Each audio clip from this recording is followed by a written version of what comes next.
does it also cause other people in the family to want to commit suicide?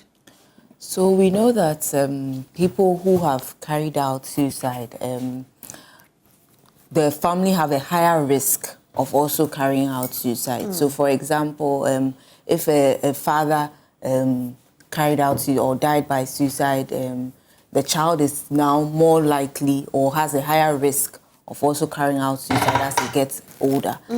So it's not that... Why? Why is that so? That may be due to different factors. One, mental health conditions. We've spoken about that it could run in family. So whatever mental health condition the father had, the child could also have. Now, the child could also have learned that behavior as a coping mechanism, a coping strategy from the family. So that could also be another factor. Now, we just want to know, you're saying maybe it's the behavioral part and it could be a mental fact. If I live with someone and the person has suicidal thought, how am I able to tell that this person has suicidal thoughts? Because it's not everybody that can talk about it. Very true. So we know that when someone has suicidal thoughts, sometimes they are not able to verbalize it or come out openly and say it. But the thing to do as a family member or a loved one is to encourage the person to be open about the thoughts that they How will I even know?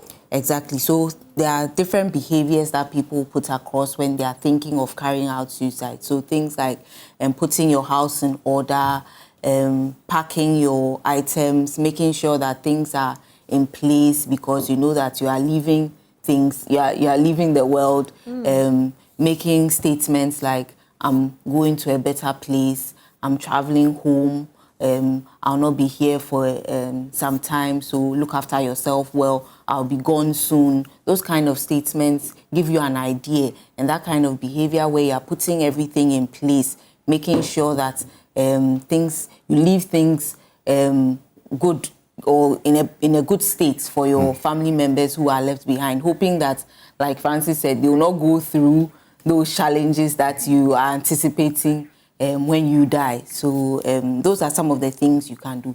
But again, even though you don't know what is going through the person's mind, it's still good to be open to the person's emotions. Allow them or give them the space, the opportunity to speak out their emotions, to verbalize them. There are some people who are introverts. Sure. And they might never say the things that you're saying. They might never say, oh, I'm going to a better place. They'll just keep quiet about it. How do you identify the symptoms with these people? There are non-verbal communications. It isn't always that a person will talk about it. Sometimes a person will pick a phone and text you and say goodbye when a person don't even need to say goodbye. Then sometimes you begin to ask, why is the person saying goodbye? In his head or her head, she has planned of something to do. So he's just saying goodbye. Sometimes you'll be there and the person tells you, I'm dashing you this money. You ask why? You don't even know. She said, I feel like giving it to you. Maybe like God has directed. That is what, we are spiritual people. Yeah, so sometimes I feel like maybe it's my time. God says you should come and give me the money. Yes, you might be thinking that God has even answered your prayers. Yeah. Because you are praying for money and all of a sudden someone has sent you a huge sum of money in your account. That take it. They just want to, they are, like Doc said, trying to put things, arranging themselves because they know they are going. So I'm giving this to you, I'm giving this to you, I'm giving that to you. I think these are all signs that should alert you, gives you the red flags that this person really wants to commit suicide.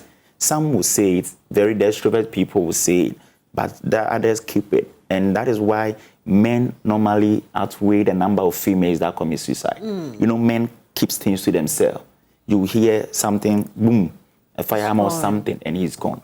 Because they really talk to themselves and keep things inside.